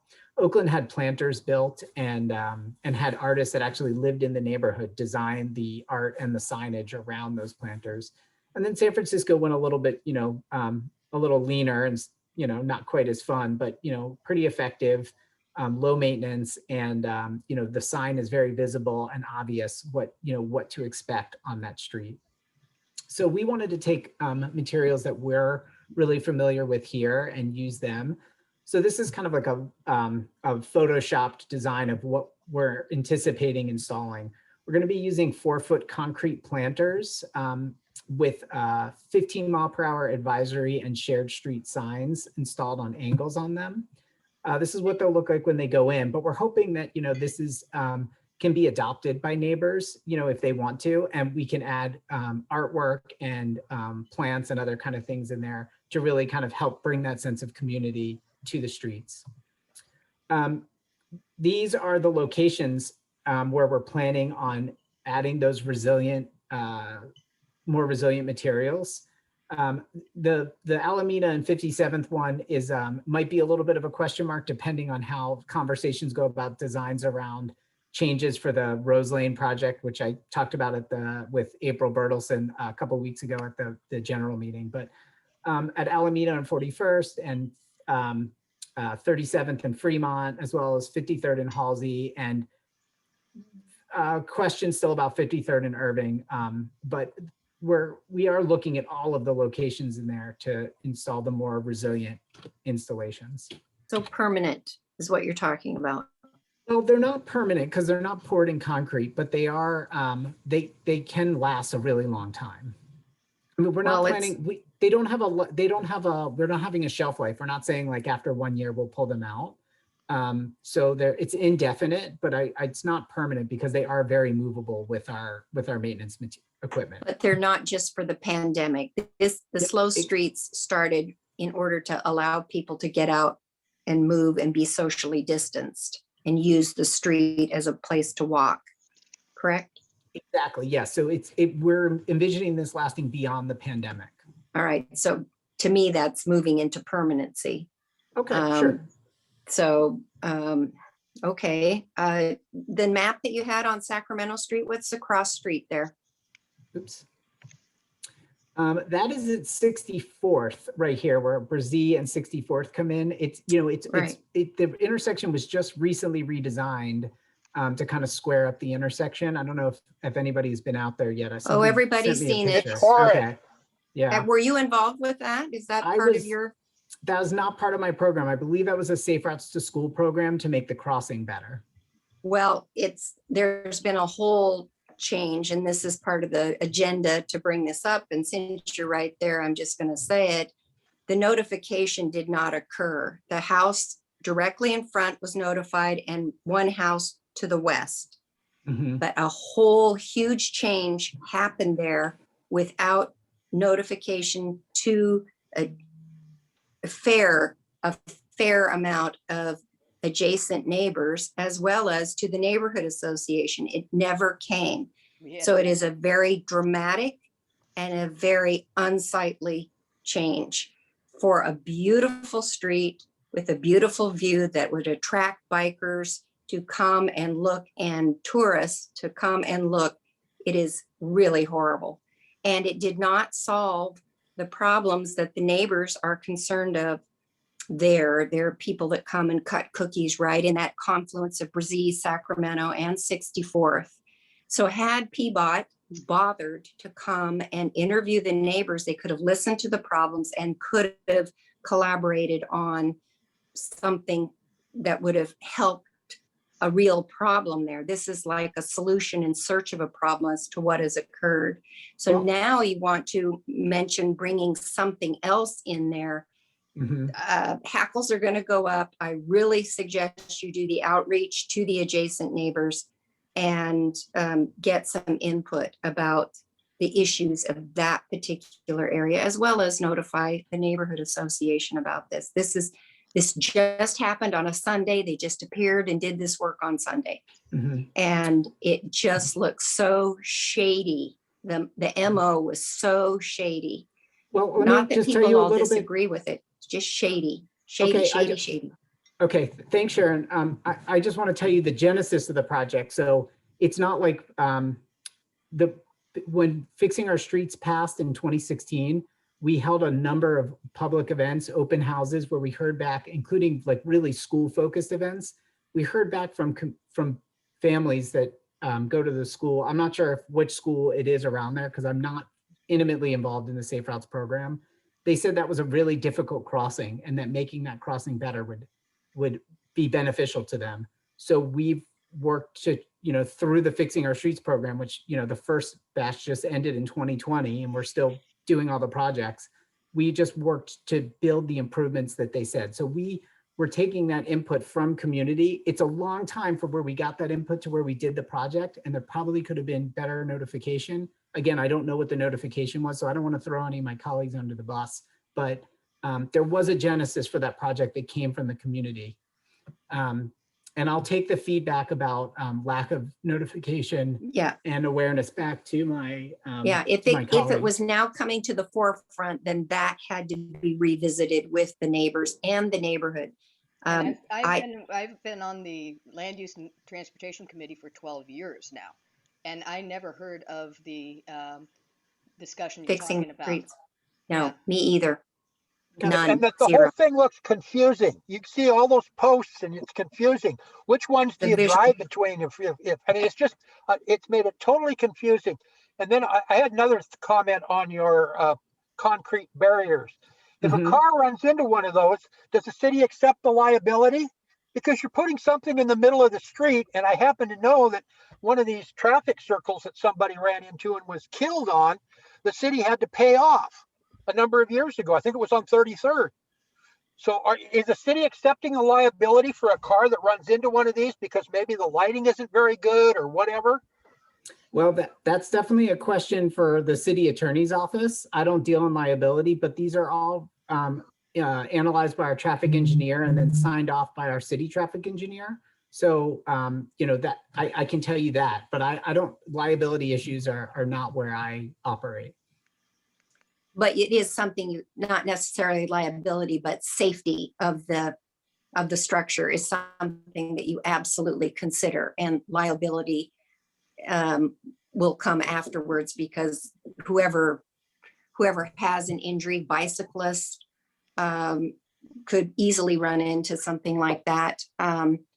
Once the lawsuit's filed, then all your documents are subpoenaed and gone through, and they'll Well, when look we at have proper our city engineering. traffic engineer is, the person who says, like, signs off on plans essentially. Right, And then she right. can deem others to stamp a plan. So when that plan is stamped by the city traffic engineer or one of their designees, then it's, that is passing the engineering muster to say that this is a safe feature to install. Right, but They then that have a becomes bunch of those up North issue later. Portland, kind of by University of Portland. They have some of those concrete structures by the park over there, and they're really hard to miss, whether you're driving or bicycling.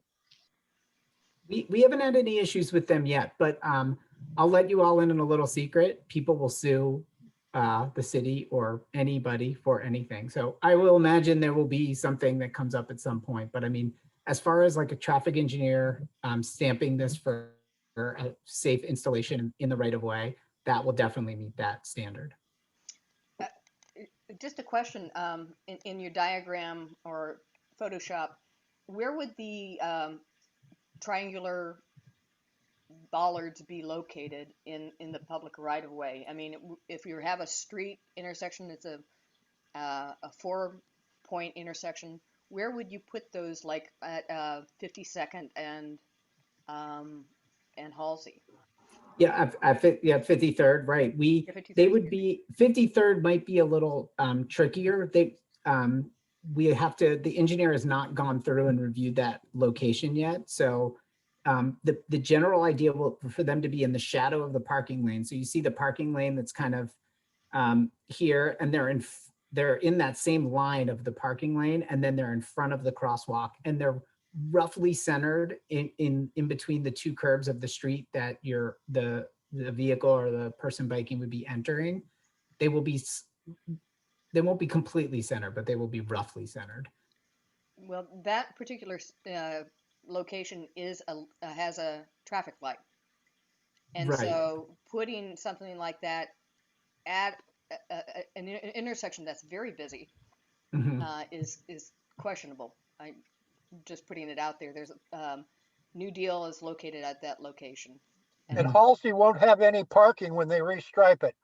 Well, that's true. And so that may have to change the design of what we do here. And like I said, we do have a temporary installation there now that's been working fine at 53rd and Halsey. But these are different materials and will again undergo engineering review. But we're proposing to put one there, and then we might have to change to a different location or may not be able to put one there based on the engineer going through. But there are 200 locations, so it's taking time, and we're not putting the cart before the horse. Well, I have, speaking on my own account, I've been pleasantly surprised at how well it's worked on 53rd and in that area, because I walk that area a lot. Great, thanks for the feedback. Okay, so you're wanting motion of support, or you're just informing us, or how much time do we have to respond? You have, I mean, emotional support would be great. I'm not asking for that. I'm mostly asking for feedback, like you've been giving me, to hear about what to learn about what makes sense for the neighborhood.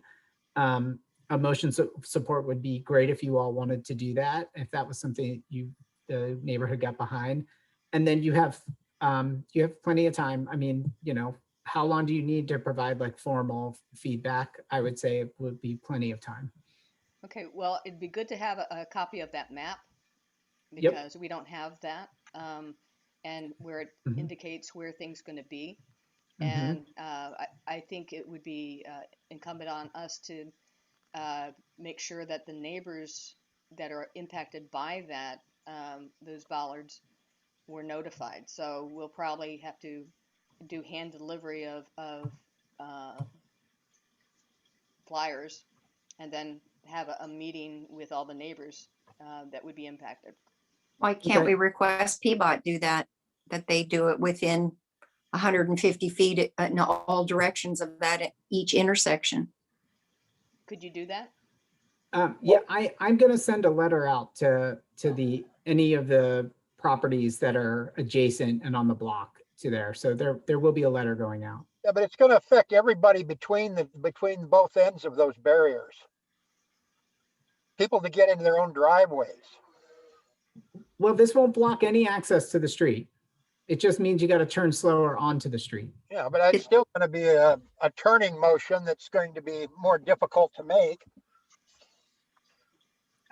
It won't be more difficult. It'll just be slower. Okay, well, let's coordinate this letter and maybe have you come back at another time so we can have more people present to give you more input. Sure. Yeah, that sounds great. Okay. All right. Sounds Thanks, like a y'all. plan. Wait, can I? Oh, sorry, I didn't see you. Jenny, yes. No, it's okay. I'm like the lone dissenter here, but this is exactly what I've been trying to get in front of our house, and everyone on my block has for several years. Is there any way to petition to add these things to other areas, other streets in the neighborhood, or? Well, we focused on neighborhood greenways. So is the street a neighborhood greenway? No, just a lot of really reckless driving and smashed cars. Understood. What's the street? 63rd and Broadway. It's Broadway. Broadway is the problem street. Broadway is the issue. That's local in that area though, right? It's not Yes. It's, we've had a lot of positive feedback. We've had a lot of people ask for these on their streets. We just don't have the capacity to, I mean, we're already at 200 plus, and that's just focusing on neighborhood greenways. And if, it's just too much for us to be able to do other streets. I mean, I think I would be all for hearing more, from neighborhood associations, or even just from individuals saying like, these are places we want. We've taken that feedback that's come to 823 Safe and we've mapped it so we can actually show like all the places where we've had requests to I mean, that's helped our leadership say this is something that people are telling us that's important for the community. So that helps build the case. But I logged stuff on 823 Safe. My husband did, and every single person on my block, I think, did. But the city came out and did a review, and whatever. It's more complicated than I need to tell you about right now. But putting the stop signs back at 60th and Broadway at a 4-way there would help. Once they changed the stop signs and took out the east-west stop signs, the traffic just continued to blow right through there. Did they do it at 60th? They did it at 62nd and Tillamook too. Well, people like run stop signs. People don't give a shit about signs out. Quiet. Let's one at a time. Jenny was speaking. Thank you. Yep. I mean, working from home and looking right out the front window, people don't give a shit about the stop signs I see like 20 times a day. But yeah, no, I was just wondering if there's a way maybe I could reach out to you individually afterwards. Please. Okay. Can you type your email address, or are you just scott.cohen@pbot? At portlandoregon.gov, but I'll type it in here along with a couple of other resources, and then I'll email a PDF of the presentation to Tamara, which hopefully will help others that are, coming to the website or, be able to learn more about it. That'd be great. Zachary, you had your hand up? Yeah, I was curious as far as alongside the installation or any of the features, what discussions there are around either restriping or striping in the first place crosswalks, because I know that can be a huge part too. There's not, I mean, typically where these are located are on places where we would not stripe a crosswalk based on policy. It's usually about the number of people that are crossing in that location. Did you have a place in mind? Some of the larger intersections up on Alameda. Like 41st and Alameda, like across 41st on Alameda? Let me check the map. I don't know the exact crossroads, but yeah, some of those lower 40s, mid 40s. Yeah, we have a crosswalk at 37th and Alameda. So I'll be coming back next year to talk about the Alameda Neighborhood Greenway Improvement Project, where we hope to make the pedestrian crossings at 37th and Alameda and 41st and Alameda better. So I think we can't stripe a crosswalk across 41st at this point because of the amount of traffic and the speed without doing something more robust. So that's part of the improvement plan for Alameda, is to do a better median island on 41st to be able to help people have a place to get across 41st on Alameda. You mean 42nd, yeah. I think. Maybe I do. I get confused in there. It's the busy part, the busy one, not the not busy one. 42nd. Okay. It changes as it goes up the hill. It's 42nd on the bottom, and it changes as it goes up. So it turns on the. Oh, interesting. Okay, thank you. And the other one was at 37. Did you say? Yeah, 37th. We have crosswalks right now, and there's curb extensions on the, to kind of narrow the crossing on the east side of that intersection, but the west side doesn't have those. And there's a lot of pedestrian activity at that intersection. So we're hoping to build something more robust at that intersection too. But that'll, we'll come back and, show our proposals and see what community thinks about the ideas we have for those locations. Okay. Are there any other questions? Yes, question. the other Zachary. Yeah.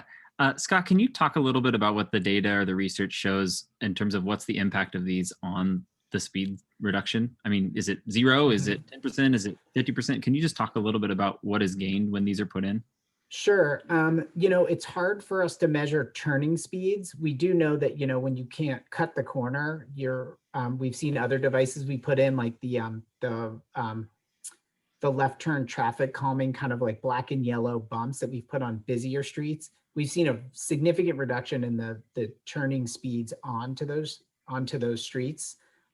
We haven't measured with the temporary traffic control, but we're assuming to have the same type of benefits where people have to really kind of slow down to make that turn without being able, on the bump ones, they can run over them, but they still run over them slowly. On these, they'll have to go around them. So we did not take measurements with the temporary traffic control devices for speeds at turning. We did take traffic measurements for speeds along the corridor, and we didn't see any real increase or decrease. I mean, some places we saw decreases in speed, and some places we saw increases, as I think, we've seen during the pandemic when there's been less people out on the streets in some places. Some people have found it easier to speed. What we did see is a pretty dramatic drop in the number of vehicles using neighborhood greenways during the pandemic. I would be hesitant to say it's because of slow streets, but I think slow streets helps reinforce people's use of other streets and makes it so they're, if they don't have a need to be on that street, they kind of get the picture and then move to find a street that's more appropriate. I think part of the reduction in traffic on greenways has been because arterial streets are not as busy. And so people can move through on those places and don't need to cut through the neighborhood as much. But that won't last forever. No, it won't. It won't. Well, thank you so much, Scott. I'm sorry, we have only 20 minutes left, and I want to make sure that other people have their topics covered, such as Our Lady of Lavang and such. But I would love to invite you back after you get your letters out and see if we can schedule a time for you to if you get letters out to folks, let's work together and arrange for a time in that letter for you to come back and talk with us. And we'll try to broaden that outreach to make sure that we get what we think is an adequate notification to these properties on that are being impacted. Sounds good. Okay. Great. All right. Thank you Thank so you. much. Keep up the good work. Thanks. Okay. We have Our Lady of Lavang, which I can go through fairly quickly, which is the research that Kelly had pulled together. And Kelly Davis is the other co-chair for this committee. He said finally he talked to the Archdiocese this week, and this was letter was dated on April 11th. And they have an offer on the Our Lady of Lavang property from a local developer. The cost is high enough that it needs approval from Rome before accepting. Okay. My previous contact at the Archdiocese retired, and the new person was not even familiar with the request to be removed from the historical inventory. She expressed sincere interest in keeping the neighborhood association engaged in the process, so we'll see. That's what we got. So I'm not sure who this local developer is. You probably know more than I do if you've been tracking Portland maps. I can speak a little bit to it. Just part of it is probably hearsay and just kind of neighborhood fodder, of course. But Portland maps, if you look on it, it just says that there's been a request for a comprehensive plan, map, and zoning amendment for the property to change from their current zoning of RM2D to CM2. So I think the thing that so I live literally directly, I face it. And so I'm kind of, you know, when as Sharon knows, when the church was really busy and not necessarily being good neighbors, it was frustrating. And then when the pandemic hit and there was no church, it was kind of quiet, kind of nice. And then you kind of be careful what you wish for. So I called a client of mine who happens to be a developer, and his sense, and he said, funny that you should ask, you know, developers are looking for dirt, and the number one thing that they're looking for is urban churches, because churches are down in attendance, they need money, you go there, tra la la. So he said, you know, what I can tell you is because it's such a huge property, it's 3 acres, and because the historical building is going to be removed from the historic registry, that it'll be able to be scraped and start over. And so, and there's nothing we can do about that. That's just, it's a notice. There's nothing that a neighborhood or anybody can have any involvement on fighting. And so for a hot minute, my family were like, well, I guess we're moving so we can have some plausible deniability before anything really happens.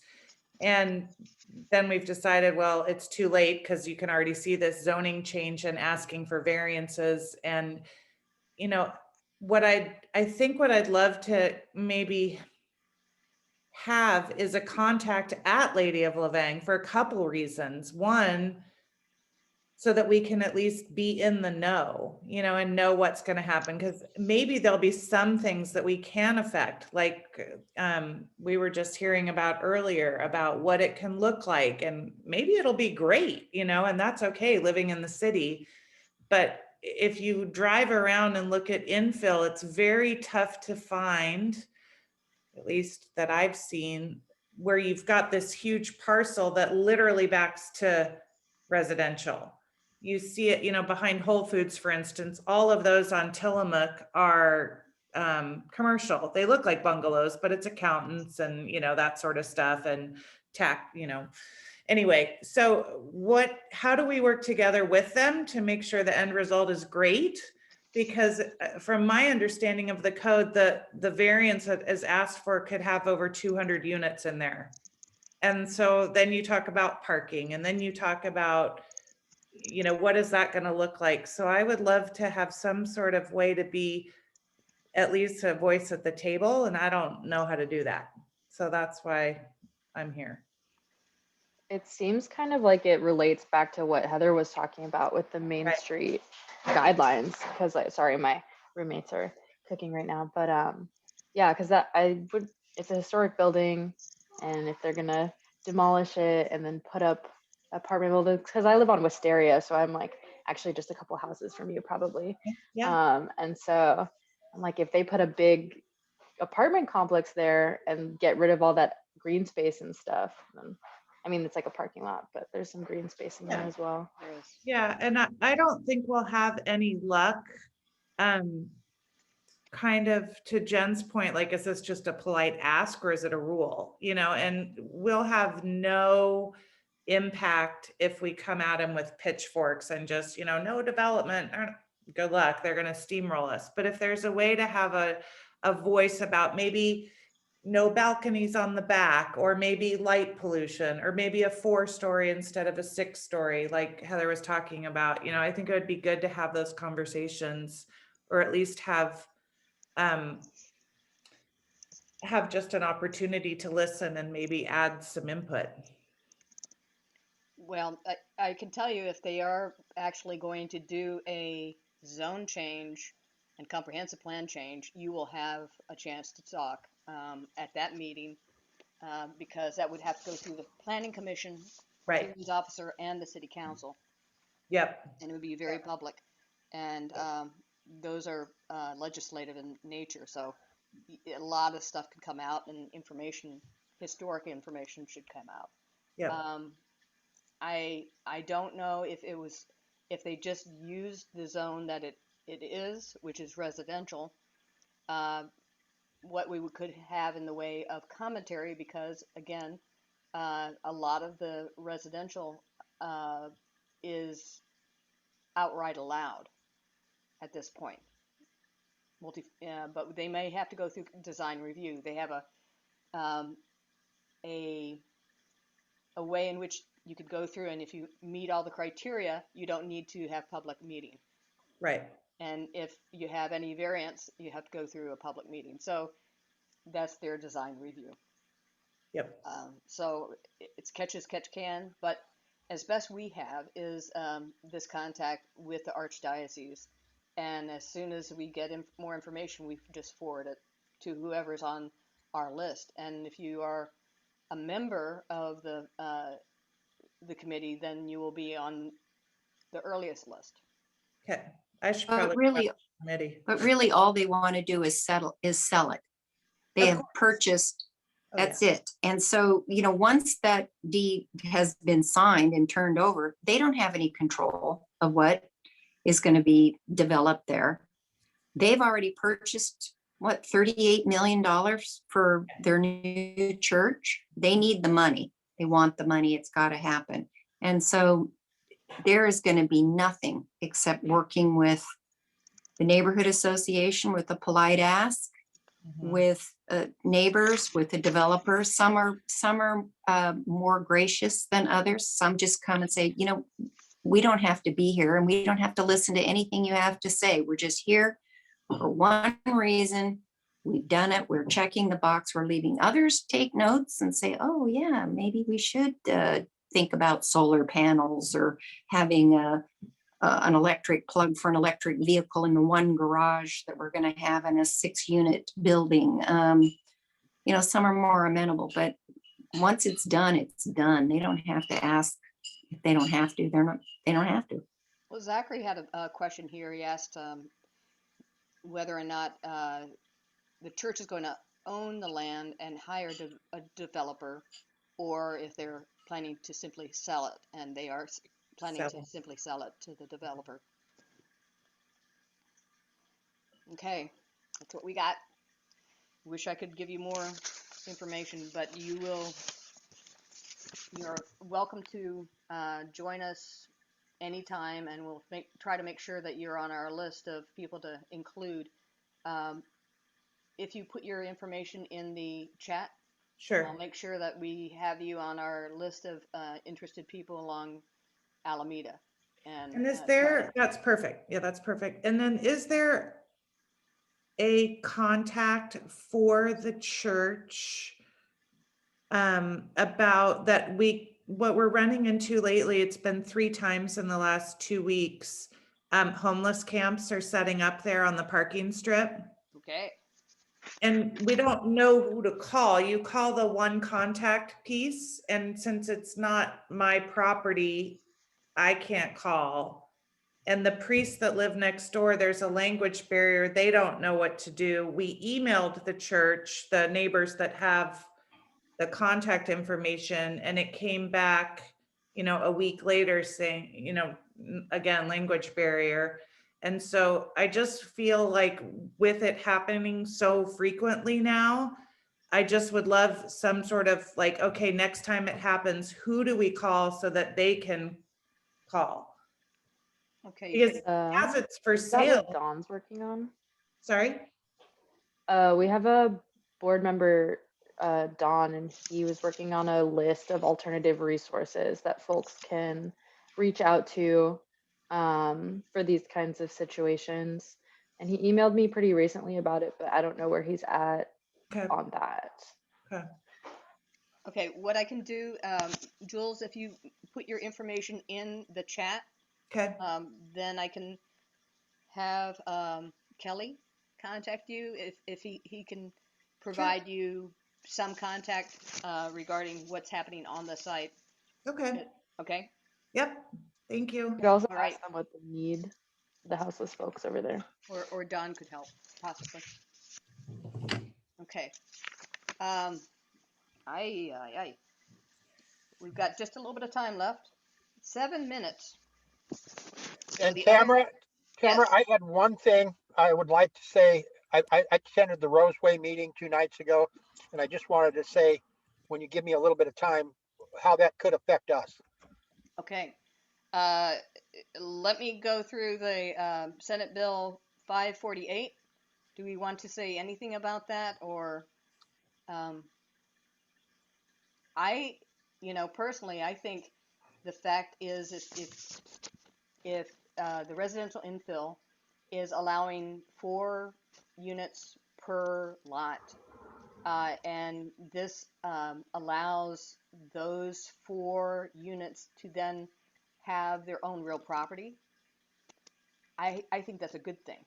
I think in some ways right now what we're dealing with is the fact that those that are landed gentry have these lots and they can't break them down to being smaller pieces, and those people that have no chance to buy a big lot would like to buy a smaller lot and make that investment and actually build some generational income. So that is what this bill is proposing, is allowing more partitioning within the existing lots. In other words, what you're saying, Tamara, is that they can buy a dwelling that has a common wall with another dwelling. Right. Yeah, and so if you have a 4-square house, everybody would have a quarter, Yeah. and then they would have their own yard, which I think is a great idea. And I think that whole idea of making sure that everyone has a chance for building generational wealth is a very important one. But there was a lot of hackles raised and concern about that, but that's just where I stand. And so, Sharon, what are your thoughts? Well, I'm trying to think of how this is different. You're not actually taking a lot and subdividing a lot into 4 parcels and building a separate unit on each individual lot. What you're talking about is shared common wall. So if I owned a quadruplex, then each unit could be owned separately.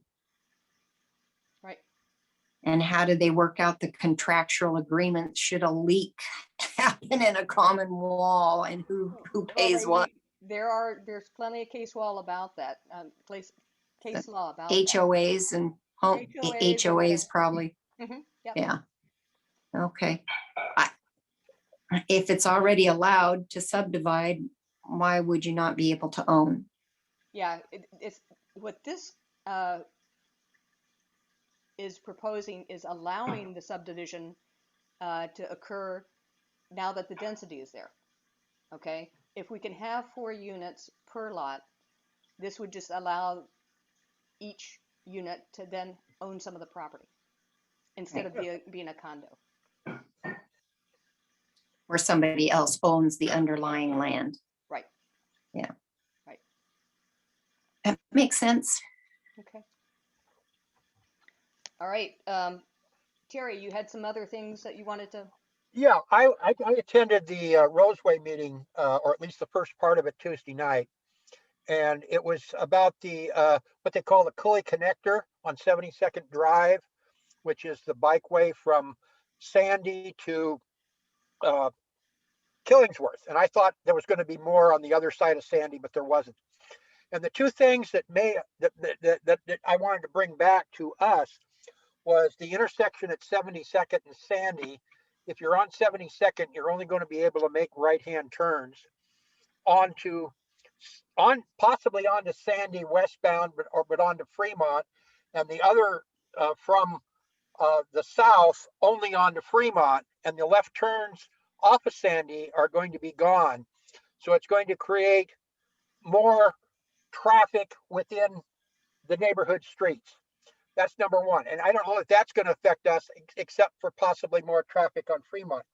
But the other piece of it that I found interesting was between Prescott and Killingsworth, they are going to be putting in sidewalks and a bicycle track, and possibly even buying some right-of-way from the Plaid Pantry for one. And if they can do this there, why can't they do this through the golf course? You know, I mean, they're going to be spending a huge amount of money on 72nd, and it only makes sense that we get the same option. Well, I can tell you as a person who's worked with 4 different cities, that when you have a topographical change of basically 30 feet going from the bottom of the golf course up to the top of the golf course, and then you have that much fill and that much engineering that has to go into a sidewalk, a accessible rampway, basically, because you have to build it to the city, actually the state and national standards for accessibility. Yeah, and that is going to cost hundreds of thousands of dollars. And just putting up a sidewalk, a bike track with a wider sidewalk is so much less. Yeah, but they're going to be having to buy right away, is what I'm saying, to do this. So that's going to cost them. And I mean, I use 72nd Drive a lot, and there's a fairly gentle, not gentle enough, but fairly gentle if you go towards the high school, if you go towards the east. So there's really a lot of room to build that. It doesn't have to be a zigzag, I don't think. I think they could probably put about one switch back in and get it up there if they build it right. But anyway, I just wanted to bring that to our neighborhood because I see an equity issue, and I also see a possible, more traffic patterns changing, because they didn't, about the traffic patterns changing.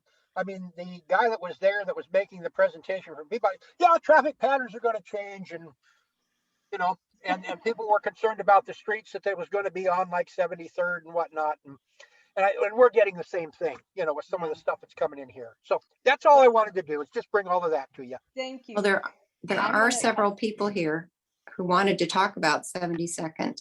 That's true. Right? Right. Dave, were you one? I was, yeah. What was your concern? Well, I live on 61st between Thompson and Sacramento, and I know that would be a main route for people to go through if 72nd is made into a one-way. And let's see, is it that it's gonna, the one-way is gonna go north, is No. that correct?